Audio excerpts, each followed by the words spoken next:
प्रिय छात्र, Hindi online class के लिए आप सबका स्वागत है। पिछले अवधि में मैंने आपको संतुलित आहार इस गद्य पाठ को पढ़ाया था। मैं विश्वास करता हूँ आप सब लोग इस गद्य पाठ को समझे होंगे। इसके साथ मैंने आपको पढ़िए लिखिए पैसेज राइटिंग इसके बारे में समझाया था। ರೀಡ್ ಆ್ಯಂಡ್ ರೈಟ್ ಮಕ್ಕಳೇ, ಹಿಂದಿನ ತರಗತಿಯಲ್ಲಿ ನಿಮಗೆ ನಾನು ಯಾವ ರೀತಿಯಾಗಿ ಪ್ಯಾಸೇಜನ್ನ ರೀಡ್ ಮಾಡಬೇಕು, ಯಾವ ರೀತಿಯಾಗಿ ಅದರ ಕೆಳಗೆ ಇರೋಂಥ ಪ್ರಶ್ನೆಗಳಿಗೆ ಉತ್ತರಿಸಬೇಕು ಅಂತ ಹೇಳ್ಕೊಟ್ಟಿದ್ದೆ. ಇಸ್ಕಿ ಆಗೆ ಭಾಗೆ ಓರ್ ಹಮ್ ಬಡೆಂಗೆ ಆಜ್ ಬಚ್ಚೋ.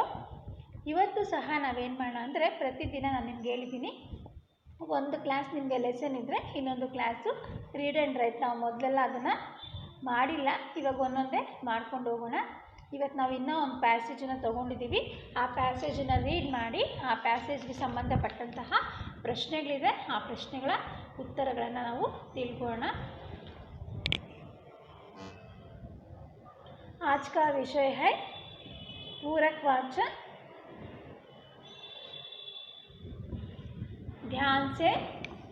ध्यान दीजिए बच्चों, पढ़िए और लिखिए.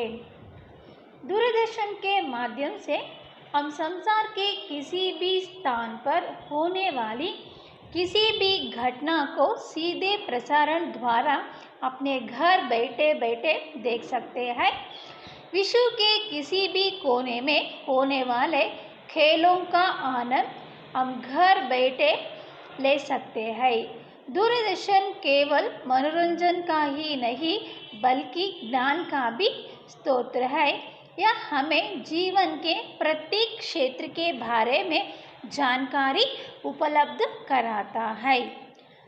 दूरदर्शन के माध्यम से देश में ही नहीं अपितु विदेश में हो रही घटनाओं, क्रियाकलापों तथा व्यापक सुधारों को जनसामान्य तक पहुंचाया जा सकता है. इसका जनसामान्य के जीवन पर गहरा प्रभाव पड़ता है और मनुष्य अपनी जीवन शैली को परिवर्तित करता है. दूरदर्शन सभ्यता व संस्कृति के प्रचार प्रसार में सहायक होता है. ಮಕ್ಕಳೇ, ಇದು ಪ್ಯಾಸೇಜು 2 ಪ್ಯಾರಾಸ್ ಈಗ ನಾನು ಓದಿದ್ದೀನಿ. ಈ ಪ್ಯಾರಾನ ನೀವು ಅರ್ಥ ಮಾಡ್ಕೊಂಡು ಏನು ಮಾಡಬೇಕು, ಇದಕ್ಕೆ ಸಂಬಂಧಪಟ್ಟಂತಹ ಪ್ರಶ್ನೆಗಳಿಗೆ ಉತ್ತರವನ್ನು ಕೊಡಬೇಕು. दूरदर्शन माध्यम से हम संसार के किसी भी स्थान पर होने वाले किसी भी घटना को सीधे प्रसारण द्वारा अपने घर बैठे बैठे देख सकते हैं. बच्चों, अब सब लोगों को इसके बारे में जानकारी है. हम क्या कर सकते हैं, हमारा घर बैठकर ही हम किसी भी जगह पर होने वाले सभी घटनाओं को प्रसारण द्वारा अपने घर बैठकर देख सकते हैं. ಮಕ್ಕಳೇ, ನೀವು ಮನೆಯಲ್ಲೇ ಕುಳಿತು, ನಿಮಗೆಲ್ಲರಿಗೂ ಗೊತ್ತು, ದೇಶ ವಿದೇಶಗಳಲ್ಲಿ ಪ್ರಪಂಚದಲ್ಲಿ ನಡೆಯುವಂತಹ ಅನೇಕ ಘಟನೆಗಳನ್ನು ಏನು ಮಾಡ್ಬೋದು, ಈ ಒಂದು ಪ್ರಸರಣದ ಮೂಲಕ ಮನೆಯಲ್ಲೇ ಕುಳಿತು ನೀವೇನು ಮಾಡ್ಬೋದು, ವೀಕ್ಷಣೆಯನ್ನು ಮಾಡ್ಬೋದು. विश्व के किसी भी कोने में होने वाले खेलों का आनंद हम घर बैठे ले सकते हैं. ಇಡೀ ವಿಶ್ವದಲ್ಲೇ ನಡೆಯುವಂತಹ ನಿಮಗೆಲ್ಲ ಆಟಗಳ ಬಗ್ಗೆ ಆಸಕ್ತಿ ಇರುತ್ತೆ. ಕ್ರಿಕೆಟ್ ಆಗಿರ್ಬೋದು, ಹಾಕಿ ಆಗಿರ್ಬೋದು. ಕ್ರಿಕೆಟ್ನ ಎಷ್ಟೊಂದು ಜನ ಏನು ಮಾಡ್ತಾರೆ, ತುಂಬ ಇಷ್ಟಪಡ್ತಾರೆ. ಇವಾಗ ನಾವು ಅಂದ್ಕೊಂಡಂಗೆ ಎಲ್ಲೋ ಶ್ರೀಲಂಕಾಲಿ ಕ್ರಿಕೆಟ್ ನಡೀತಿದೆ, ಆಸ್ಟ್ರೇಲಿಯಾಲಿ ನಡೀತಿದೆ ಅಂದರೆ ಅಲ್ಲಿ ಹೋಗಿ ನೋಡೋಕ್ಕೆ ಸಾಧ್ಯ ಆಗದೆ ಇರ್ಬೋದು. ಅದನ್ನು ನಾವೇನು ಮಾಡ್ಬೋದು, ಮನೆಯಲ್ಲೇ ಕುಳಿತು ವಿಶ್ವದ ಯಾವುದೇ ಮೂಲೆಯಲ್ಲಿ ನಡೀತಾ ಇರುವಂತಹ ಒಂದು ಆಟಗಳನ್ನು ಸಹ ನಾವೇನು ಮಾಡ್ಬೋದು, ಮನೆಯಲ್ಲೇ ಕುಳಿತು ವೀಕ್ಷಣೆಯನ್ನು ಮಾಡ್ಬೋದು. दूरदर्शन केवल मनोरंजन का ही नहीं बल्कि ज्ञान का भी स्रोत है. ಕೇವಲ ದೂರದರ್ಶನದಿಂದ ನಮಗೆ ಮನೋರಂಜನೆ ಮಾತ್ರ ಸಿಗೋದಿಲ್ಲ ಮಕ್ಕಳ. ಮನೋರಂಜನೆಯ ಜೊತೆಗೆ ಎಲ್ಲ ರೀತಿಯ ಒಂದು ಜ್ಞಾನದ ಅಭಿವೃದ್ಧಿ ಆಗುತ್ತೆ ಅಂದರೆ ತಪ್ಪಾಗೋದಿಲ್ಲ. ನಾವು ಸಾಮಾಜಿಕವಾಗಿ ಮತ್ತು ಧಾರ್ಮಿಕವಾಗಿ ಆಗಿರ್ಬೋದು ಅಥವಾ ವೈಜ್ಞಾನಿಕವಾಗಿ ಆಗಿರ್ಬೋದು, ಎಲ್ಲ ಹಂತಗಳಲ್ಲೂ ನಾವು ಬೆಳೆಯೋದಕ್ಕೆ ಈ ದೂರದರ್ಶನ ನಮಗೆ ಸಹಾಯವನ್ನು ಮಾಡುತ್ತೆ. यह हमें जीवन के प्रत्येक क्षेत्र के बारे में जानकारी उपलब्ध कराता है. ಎಲ್ಲ ಕ್ಷೇತ್ರಗಳಲ್ಲೂ ನಮಗೆ ಒಂದು ಮಾಹಿತಿಯನ್ನು ಒದಗಿಸುವಂಥದ್ದೇ ದೂರದರ್ಶನ. ದೂರದರ್ಶನ ಈ ಪದದ ಅರ್ಥ ದೂರದ ವಸ್ತುಗಳನ್ನು ದರ್ಶನ ಮಾಡಿಸುವಂತಹ ಒಂದು ಇದಕ್ಕೆ ನಾವೇನು ಕರಿತೀವಿ, ದೂರದರ್ಶನ್. कहते हैं। दूसरा पैरा है बच्चों, दूरदर्शन के माध्यम से देश में ही नहीं आपित विदेशों में हो रही घटनाओं, क्रियाकलापों तथा व्यापक सुधारों को जनसामान्य तक पहुंचाया जा सकता है। ಕೇವಲ ಭಾರತ ದೇಶದಲ್ಲಿ ಮಾತ್ರ ನಡೆಯುವಂತಹ ವಿಚಾರಗಳನ್ನು ಮಾತ್ರ ಅಲ್ಲ ಮಕ್ಕಳ, ವಿದೇಶಗಳಲ್ಲಿ ನಡೆಯುವಂತಹ ಘಟನೆಗಳಾಗಿರ್ಬೋದು, ಯಾವುದೊಂದು ಕ್ರಿಯಾಕಲಾಪಗಳಾಗಿರ್ಬೋದು, ವ್ಯಾಪಕ ಸುಧಾರಣೆಗಳಾಗಿರ್ಬೋದು, ಇತರ ದೇಶಗಳು ನಮಗೆ ಯಾವ ರೀತಿಯಾಗಿ ಮಾದರಿಯಾಗಿದೆ, ಪ್ರತಿಯೊಂದು ವಿಚಾರಗಳನ್ನು ಒಂದು ಜನರ ಸಂಸ್ಕೃತಿಯ ಆಚಾರ ವಿಚಾರಗಳು ಪ್ರತಿಯೊಂದನ್ನು ನಾವೇನು ಮಾಡ್ಬೋದು, ಪ್ರತಿಯೊಬ್ಬರಿಗೂ ಜನಸಾಮಾನ್ಯರಿಗೆ ಎಲ್ಲರಿಗೂ ಏನು ಮಾಡುತ್ತೆ, ತಲುಪಿಸುವಂತಹ ಕಾರ್ಯವನ್ನು ಈ दूरदर्शन ಮಾಡುತ್ತೆ।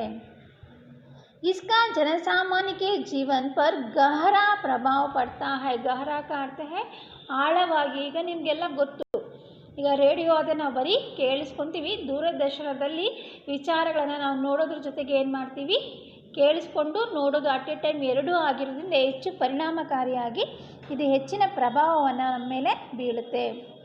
और मनुष्य अपनी जीवन शैली को परिवर्तन करता है।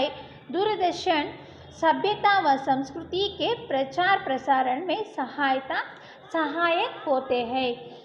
ಅಷ್ಟೇ ಅಲ್ಲ ಮಕ್ಕಳ, ನಮ್ಮ ಒಂದು ಜೀವನ ಶೈಲಿಯನ್ನು ಬದಲಾವಣೆ ಮಾಡ್ಕೊಳ್ಳೋದಕ್ಕೂ ಸಹ ಈ ದೂರದರ್ಶನ ನಮಗೆ ಸಹಾಯವನ್ನು ಮಾಡುತ್ತೆ।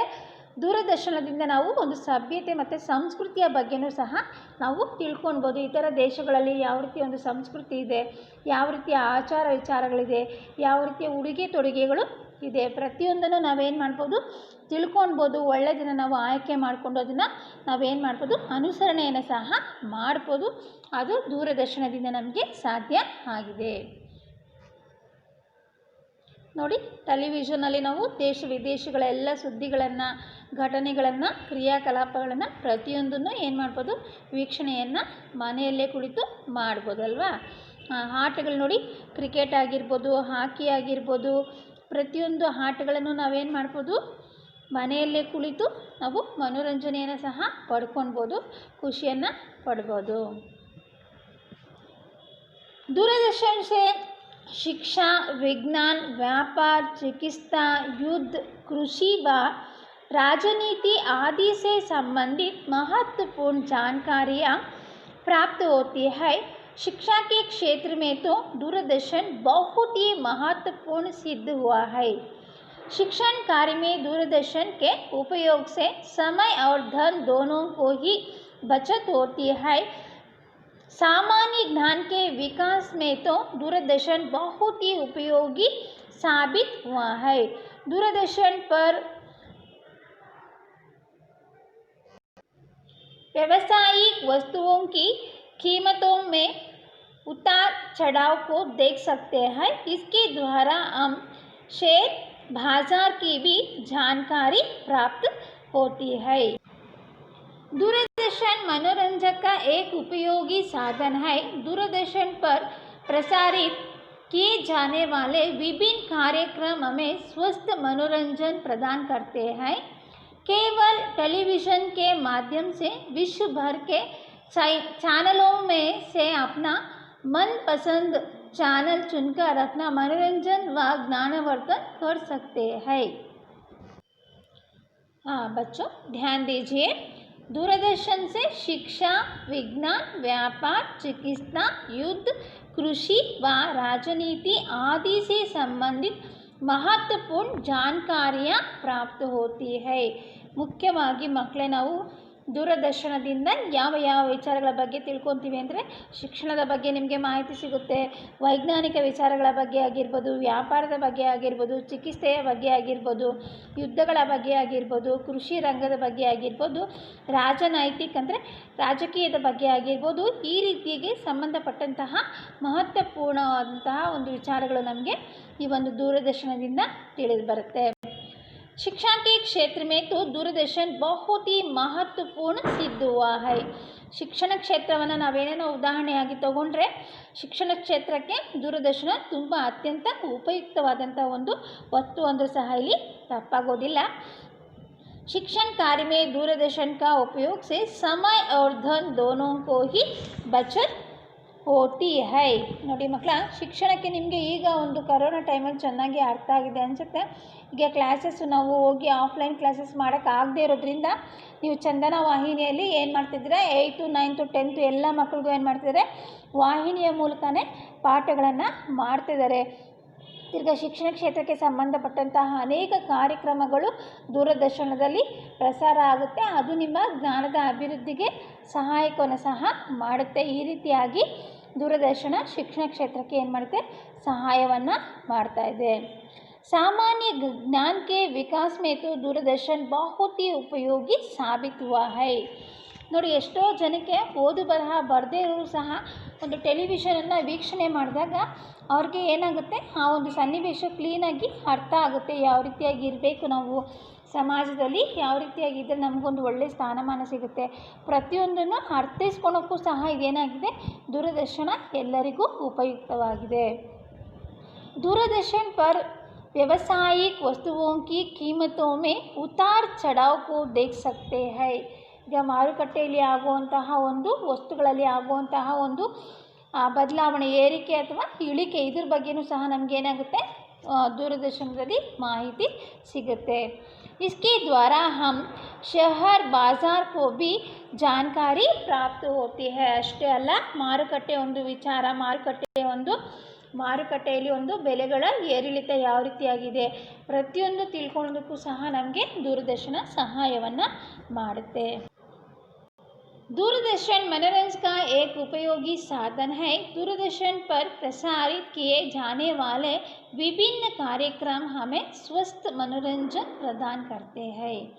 ಅಷ್ಟೇ ಅಲ್ಲ ಮಕ್ಕಳ, ನಿಮಗೆ ಟಿವಿಯಿಂದ ಕೇವಲ ನಿಮಗೆ ಜ್ಞಾನಾಭಿವೃದ್ಧಿ ಮಾತ್ರ ಅಲ್ಲ, ಒಂದು ಸಾಮಾಜಿಕ ವಿಚಾರಗಳು ಮಾತ್ರ ಅಲ್ಲ, ಧಾರ್ಮಿಕ ವಿಚಾರಗಳು ಮಾತ್ರ ಅಲ್ಲ, ಮನೋರಂಜನೆ ಸಹ ನಿಮಗೆ ಸಿಗುತ್ತೆ. ವಿಭಿನ್ನ ರೀತಿಯಲ್ಲಿ ತುಂಬ ಭಿನ್ನವಾಗಿ ನಿಮಗೆ ಎಂಟರ್ಟೈನನ್ನು ಮಾಡುತ್ತೆ. ಎಲ್ಲ ಕಾರ್ಯಕ್ರಮಗಳು ನಿಮಗೆ ಒಂದು ಖುಷಿ ಕೊಡುವಂತಹ ಕಾರ್ಯಕ್ರಮಗಳಾಗಿರ್ಬೋದು, ಹಾಡುಗಳಾಗಿರ್ಬೋದು, ನಾಟಕಗಳ ಪ್ರಸಾರ ಆಗುತ್ತೆ. ಈ ರೀತಿಯಾಗಿ ಅವರವರ ಒಂದು ಅಭಿರುಚಿಗೆ ತಕ್ಕಂತೆ ವಿಭಿನ್ನವಾದಂಥ ಕಾರ್ಯಕ್ರಮಗಳನ್ನು ನಾವೇನು ಮಾಡ್ಬೋದು, ದೂರದರ್ಶನದಲ್ಲಿ ವೀಕ್ಷಣೆಯನ್ನು ಮಾಡ್ಬೋದು. ಈ ರೀತಿಯಾಗಿ ಇದು ಒಂದು ಮನೋರಂಜನೆಯ ಸಾಧನ ಅಂದರೂ ಸಹ ತಪ್ಪಾಗೋದಿಲ್ಲ. केवल टेलीविज़न के माध्यम से विश्व भर के चैनलों में से अपना मनपसंद चैनल चुनकर अपना मनोरंजन व ज्ञानवर्धन कर सकते हैं. ಅಷ್ಟೇ ಅಲ್ಲ, ಇವಾಗ ಮೊದಲಾದರೆ ಏನು ಅಂತಂದರೆ ಟೆಲಿವಿಷನ್ ಅಂದರೆ ಒಂದೇ ಡಿ ಚಂದನ ಒಂದೇ ಬರ್ತಾಯಿತ್ತು, ಯಾವುದು ಚಾನಲ್ಸು ಇರಲಿಲ್ಲ. ಆವಾಗ ಒಂದನ್ನೇ ವೀಕ್ಷಣೆ ಮಾಡಬೇಕಾಗಿತ್ತು. ಆದರೆ ಇವಾಗ ನಾವೇನಾಗಿದ್ದೀವಿ, ತುಂಬ ಮುಂದುವರೆದಿದ್ದೀವಿ. ಯಾವ ಚಾನಲ್ಸ್ ಬೇಕಾದರೂ ಇಡೀ ವಿಶ್ವದಲ್ಲೇ ನಿಮಗೆ ಯಾವ ಒಂದು ಚಾನಲ್ ಬೇಕು, ಒಂದು ಡಿಸ್ಕವರಿ ಬೇಕಾ, ಅಥವಾ ನಿಮಗೆ ಒಂದು ಎಂಟರ್ಟೈನ್ಮೆಂಟ್ಗೆ ಒಂದು ಕಾಮಿಡಿ ಚಾನಲ್ ಬೇಕಾ, ಯಾವ ಚಾನಲ್ ಬೇಕಾದ್ರೂ ನಿಮಗೆ ಇಷ್ಟ ಆಗುವಂಥದ್ದು, ನಿಮ್ಮ ಮನಸ್ಸಿಗೆ ಇಷ್ಟ ಆಗೋದನ್ನು ನೀವೇನು ಮಾಡ್ಬೋದು, ವೀಕ್ಷಣೆಯನ್ನು ಮಾಡ್ಬೋದು. ಈ ರೀತಿಯಾಗಿ ದೂರದರ್ಶನ ಏನಾಗಿದೆ, ಎಲ್ಲ ರೀತಿಯಲ್ಲೂ ಮಾನವನಿಗೆ ಸಹಾಯವನ್ನು ಮಾಡುತ್ತೆ. ಆದರೆ ಎಲ್ಲದರಲ್ಲೂ ಈಗ ಅನುಕೂಲ ಅನಾನುಕೂಲ ಇದ್ದಂಗೆ ದೂರದರ್ಶನವೂ ಸಹ ದೋಷಗಳು ಸಹ ಇದೆ, ಅದರಲ್ಲಿ ಅನುಕೂಲಗಳು ಸಹ ಇದೆ. ಒಳಿತು ಕೆಡುಕು ಎರಡೂ ಇರುತ್ತೆ. हम क्या करना है, बुरे को छोड़कर अच्छे गुणों को अपनाना चाहिए. ಕೆಟ್ಟ ವಿಚಾರಗಳನ್ನು ಬಿಟ್ಟು ಅವಶ್ಯಕತೆ ಇರುವಂತಹ ಒಳ್ಳೆಯ ವಿಚಾರಗಳನ್ನು ನಾವೇನು ಮಾಡಬೇಕು, ನಮ್ಮದಾಗಿ ಮಾಡ್ಕೊಬೇಕು. ಇದು ಪ್ಯಾಸೇಜ್ ಮಕ್ಕಳ, ಇದಕ್ಕೆ ಸಂಬಂಧಪಟ್ಟಂತೆ ಒಂದು 3 ಡ್ಯಾಶಸ್ ಇದೆ. ನೀವು ಇದನ್ನು ಅರ್ಥೈಸ್ಕೊಂಡ್ರೆ ನಿಮಗೆ ಆ ಒಂದು ಡ್ಯಾಶಸ್ನ ಯಾವ ರೀತಿಯಾಗಿ ಫಿಲ್ ಮಾಡೋದು ಅಂತ ಗೊತ್ತಾಗುತ್ತೆ. हाँ, इस पैसेज से संबंधित कुछ प्रश्न इस तरह है, ध्यान दीजिए. पहला प्रश्न है, दूरदर्शन केवल डैश का ही नहीं बल्कि डैश का भी स्तोत्र है. पहला प्रश्न का उत्तर है बच्चों, दूरदर्शन केवल मनोरंजन का ही नहीं बल्कि ज्ञान का भी स्तोत्र है. दूसरा प्रश्न है, दूरदर्शन डैश व डैश के प्रसारण में सहायक होता है. दूरदर्शन सभ्यता व संस्कृति के प्रचार प्रसारण में सहायक होता है. तीसरा प्रश्न है, शिक्षण कार्य में दूरदर्शन के उपयोग से डैश और डैश दोनों को ही बचत होती है. शिक्षण कार्य में दूरदर्शन उपयोग से समय और धन दोनों की ही बचत होती है. इस तरह आप क्या करना है बच्चों, पढ़ो और लिखो. पैसेज को अब क्या करना है, ध्यान से पढ़ना है, उसे समझकर क्या करना है, दिए गए प्रश्नों का उत्तर लिखना है। मैं समझता हूँ आप सब लोग ने इस पैसेज को समझे होंगे और तुम सब लोग क्या करना है, ये 3 प्रश्नों का उत्तर गृहपाठ के लिए लिखना है। और हम एक कविता को देखेंगे बच्चों, पढ़िए लिखिए में एक कविता है, ध्यान दीजिए। वह कविता बिल्ली से संबंधित कविता है बच्चों, इसी कारण से मैंने आपको चित्रपट में पर्दा पर बिल्ली को दिखा रहा हूँ। देखिए बिल्ली कितनी अच्छी है ना। आगे बढ़ेंगे, कविता की ओर बढ़ेंगे हम। मैं एक बार पढ़ता हूँ, ध्यान दीजिए। मिली कहीं से कोई माला, लेकर उसे कंठ में ढाला, बदन पर राख लगाकर बिल्ली चली प्रयाग नहाने। चूहे से बोली, हे प्यारो, पाप किया मैंने हजारों, ईश्वर का जप करके नाम, छोड़ दिया चूहे खाने का काम। अब तुम चलो मेरे साथ, नहाकर प्रयाग में लौटेंगे साथ। चूहे छोड़कर सोच विचार, चलने लगे होकर तैयार। बिल्ली ने चूहों को खा लिया, भरपेट खाकर आराम लिया। अजी शत्रु को मित्र ना मानो, उसका कहना कभी ना मानो। बच्चों समझ लिया आप कविता को, बहुत सुंदर कविता है, ध्यान दीजिए। मैं पढ़ाता हूँ आपको। मिली कहीं से कोई माला, लेकर उसे कंठ में डाला। बिल्ली को क्या मिली बच्चों, बिल्ली को एक माला मिली, जप करने का जपमणि मिली। उस माला को बिल्ली ने क्या किया, सोचकर अपने गले में ढाल दिया, अपने कंठ में ढाल दिया। ಮಕ್ಕಳೇ ಇಲ್ಲಿ ಬೆಕ್ಕಿಗೆ ಒಂದು ಜಪಮಾಲೆ ಸಿಕ್ತು, ಅದಕ್ಕೆ ಅದೇನು ಮಾಡ್ತು ಅಂದರೆ ಅದಕ್ಕೇನೋ ತಕ್ಷಣ ಉಪಾಯ ಬಳಿತು, ಅದನ್ನು ಎತ್ಕೊಂಡು ಅದೇನು ಮಾಡ್ತು, ಕತ್ತಲ್ಲಿ ಹಾಕ್ಕೊಂತು। बदन पर राख लगाकर बिल्ली चली प्रयाग नहाने। बदन ಹಣೆ ಮೇಲೆ ವಿಭೂತಿಯನ್ನು ಹಚ್ಕೊಂಡು ಅದು ಸ್ನಾನ ಮಾಡೋದಕ್ಕೆ, ಒಂದು ದೇವರಿಗೆ ಭಕ್ತಿಯನ್ನು ತೋರಿಸೋದಕ್ಕೆ ಅದೇನು ಮಾಡ್ತಾಯಿತ್ತು, ಶುಚಿಯನ್ನು ಮಾಡ್ಕೊಂಡು ಬರ್ತೀನಿ ಅಂತ ಹೇಳ್ಬಿಟ್ಟು ವಿಭೂತಿಯನ್ನು ಇಟ್ಕೊಂಡು ಅದೇನು ಮಾಡ್ತು, ನಹಾನೆ ಸ್ನಾನ ಮಾಡೋದಕ್ಕೆ ಹೋಗ್ತಾ ಇತ್ತು, ತಾನು ಪರಿಶುದ್ಧವನ್ನು ಮಾಡ್ಕೊಳ್ಳೋದಕ್ಕೆ ಹೋಗ್ತಾ ಇದ್ದೀನಿ ಅನ್ನೋ ರೀತಿಯಲ್ಲಿ ಒಬ್ಬ ಸನ್ಯಾಸಿಯ ಥರ ಅದರ ಒಂದು ವೇಷಭೂಷಣಗಳು ಇತ್ತು। चूहे से बोली, ये प्यारो, पाप किया मैंने हजारों। जब बिल्ली ने कंठ में माला ढालकर, उन्होंने बदन पर राख लगाकर चूहों को उन्होंने बोल रहा है, चूहों से बोल रहे हैं, प्यारो, पाप किया मैंने हजारों। ಪ್ರೀತಿಯ ಇಲಿಗಳೇ, ನಾನು 1000 ತಪ್ಪು ಮಾಡಿದ್ದೀನಿ, 1 2 ಅಲ್ಲ, 1000 ತಪ್ಪು ಮಾಡಿದ್ದೀನಿ, ನಿಮ್ಮನ್ನೆಲ್ಲ ತಿಂದು ಎಷ್ಟೊಂದು ಇಲಿಗಳನ್ನು ನಾನು ತಿಂದಿದ್ದೀನಿ ಅಂತ ಇಲಿಗಳಿಗೆ ಹೇಳ್ತಾ ಇದೆ।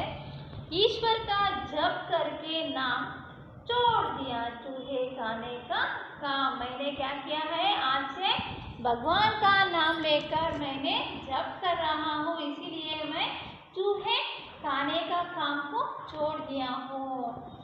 ತುಂಬ ನಂಬಿಕೆ ಬರೋ ರೀತಿಯಲ್ಲಿ, ವಿಶ್ವಾಸ ಬರೋ ರೀತಿಯಲ್ಲಿ ಇಲ್ಲಿ ಬೆಕ್ಕಿನ ಒಂದು ವೇಷಭೂಷಣಗಳು ಇತ್ತು। ಅದೆಷ್ಟು ಚೆನ್ನಾಗಿ ಹಣೆಯ ಮೇಲೆ ವಿಭೂತಿಯನ್ನು ಹಾಕ್ಕೊಂಡು ಕತ್ತಲ್ಲಿ ಜಪಮಾಲೆಯನ್ನು ಹಾಕ್ಕೊಂಡು ಹೇಳ್ತದೆ, ನಾನು ಶಿವನ ಭಕ್ತನಾಗಿದ್ದೀನಿ।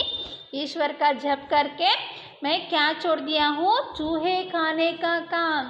ನಾನು ಇವತ್ತಿಂದ ಇಲಿ ತಿನ್ನೋದನ್ನ ಬಿಟ್ಬಿಟ್ಟಿದ್ದೀನಿ, ನಾನು ಯಾವುದೇ ಒಂದು ಇದನ್ನು ಪ್ರಾಣಿ ಹಿಂಸೆಯನ್ನು ಮಾಡೋದಿಲ್ಲ, ಇವತ್ತಿಂದ ನಾನು ಭಗವಂತನ ಒಂದು ಧ್ಯಾನದಲ್ಲಿ ನಾನು ತಲ್ಲೀನನಾಗಿರ್ತೀನಿ ಅಂತ ಬೆಕ್ಕೇನು ಮಾಡ್ತಿದೆ, ಇಲಿಗಳನ್ನು ನಂಬಿಸ್ತಾ ಇದೆ। अब तुम चलो मेरे साथ, नहाकर प्रयाग में लौटेंगे साथ। यहाँ बिल्ली ने बहुत समझदार है, उन्होंने चूहों को इस तरह बोल रहा है, तुम चलो मेरे साथ, ನೀವೆಲ್ಲ ನನ್ನ ಜೊತೆ ಬನ್ನಿ, ನಾವೆಲ್ಲ ಒಟ್ಟಿಗೆ ಹೋಗಿ ಪರಿಶುದ್ಧವಾಗಿ ವಾಪಸ್ ಬರೋಣ, ದೇವರ ಧ್ಯಾನವನ್ನು ಮಾಡೋಣ, ನಾವೆಲ್ಲ ಒಟ್ಟಿಗೆ ಇರೋಣ ಅಂತ ಹೇಳ್ಬಿಟ್ಟು ಏನು ಮಾಡ್ತು, ಇಲಿಗಳನ್ನು ಇಲ್ಲಿ ಬೆಕ್ಕು ನಂಬಿಸ್ತಾ ಇದೆ। चूहे छोड़कर सोच विचार, चलने लगे होकर तैयार। ಬುದ್ದು ಚೂಹೋನೆ ನಾ ಸೋಚ, ಯಾವುದೇ ಯೋಚನೆನ ಮಾಡಲಿಲ್ಲ. ಹೌದಾ, ಬೆಕ್ಕು ಹೇಳಿದ ತಕ್ಷಣ ನಂಬೇಕಾ ಬೇಡವಾ? ಇಲಿಗಳನ್ನು ತಿನ್ನುವಂಥದ್ದು ಬೆಕ್ಕಿನ ಒಂದು ಅಭ್ಯಾಸ. ಅದು ಇಷ್ಟು ಬೇಗ ಬಿಟ್ಬಿಡ್ತಾ ಅಂತೆಲ್ಲ ಯೋಚನೆ ಮಾಡ್ತೀರ. ಅದು ಹೇಳಿದ ತಕ್ಷಣ ಏನು ಮಾಡುತ್ತೆ, ಇಲಿಗಳು ಬೆಕ್ಕನ್ನು ನಂಬುತ್ತೆ. ನೋಡಿ ಇಲ್ಲಿ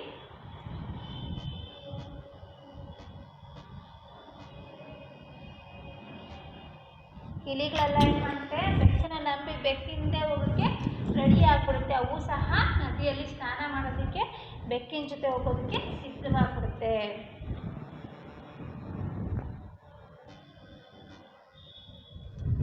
बिल्ली ने चूहों को खा लिया, भरपेट खाकर आराम लिया। अजी शत्रु को मित्र ना मानो, उसका कहना कभी ना मानो। बिल्ली ने चूहे को खा लिया। यह समय का सदुपयोग किया। जब चूहों ने बिल्ली के साथ नहाने प्रयाग में लौटे तब क्या किया, बिल्ली ने सभी चूहों को खा लिया, भरपेट खाकर आराम लिया। ತುಂಬ ಈಸಿಯಾಗಿ ಯಾವಾಗ ಏನು ಮಾಡ್ತೀವಿ, ಶತ್ರುವನ್ನು ಬೆಕ್ಕನ್ನು ಇಲಿಗಳೆಲ್ಲ ನಂಬಿ ಅದರ ಜೊತೆ ಹೋಯ್ತು, ನೀರ ಹತ್ರ ಹೋಗಿದ ತಕ್ಷಣ ಅವೆಲ್ಲ ಏನು ಮಾಡ್ತು, ಆರಾಮಾಗಿ ಬೆಕ್ಕು ಏನು ಮಾಡ್ತು, ಇಲಿಗಳನ್ನೆಲ್ಲ ಹೊಟ್ಟೆ ತುಂಬ ತಿಂದ್ಬಿಡ್ತು. ಅದಕ್ಕೆ ಹೇಳೋ ಅಂಥದ್ದು, ಅಜಿ ಶತ್ರುಕೋ ಮಿತ್ರನ ಮಾನೋ, ನಮ್ಮ ಶತ್ರುಗಳನ್ನು ನಾವೇನು ಮಾಡಬಾರ್ದು, ತಕ್ಷಣಕ್ಕೆ ನಂಬಾರ್ದು. ಅವರಲ್ಲಿ ಏನು ನಿಜ ಯಾವುದು ಸುಳ್ಳು ಅಂತೇಳ್ಬಿಟ್ಟು ನಾವೇನು ಮಾಡಬೇಕು, ಅವಲೋಕನವನ್ನು ಮಾಡಬೇಕು, ತಿಳ್ಕೊಳ್ಬೇಕು. ಯಾರೂ ಒಂದೇ ಕ್ಷಣಕ್ಕೆ ಒಳ್ಳೆಯವರಾಗೋಕ್ಕೆ ಸಾಧ್ಯ ಇಲ್ಲ. ಬೇಕಾದ್ರೆ ನಾವು ಒಂದೇ ಒಂದು ತಪ್ಪು ಮಾಡಿ ಒಂದು ಕ್ಷಣಕ್ಕೆ ಕೆಟ್ಟವರಾಗ್ಬೋದು, ಆದರೆ ಒಳ್ಳೆಯವರಾಗಬೇಕಾದ್ರೆ ಹೆಚ್ಚಿನ ಸಮಯ ಹಿಡಿಯುತ್ತೆ. ಅಂದರೆ ಯಾವುದೇ ಒಂದು ನಿರ್ಧಾರವನ್ನು ತಗೊಳೋಕೆ ಏನು ಮಾಡಬೇಕು,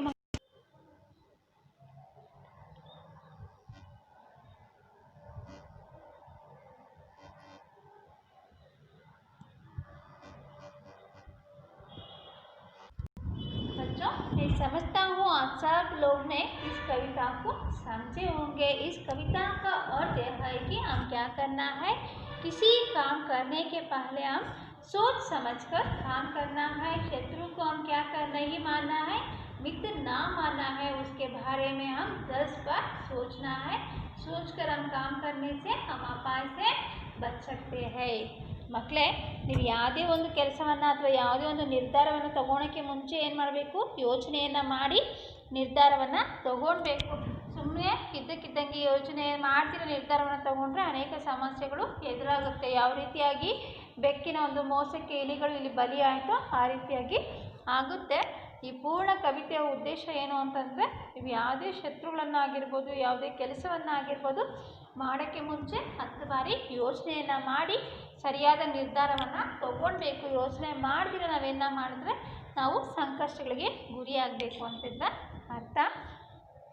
इस कविता से संबंधित कुछ प्रश्न आपके गृहपाठ के लिए इस तरह है, ध्यान दीजिए। पहला प्रश्न है, बिल्ली को क्या मिली? बिल्ली को क्या मिली बच्चों? बिल्ली को माला मिली। बिल्ली को कहीं से कोई माला मिली। दूसरा प्रश्न है, ईश्वर का जप करके बिल्ली ने कौन सा काम छोड़ दिया?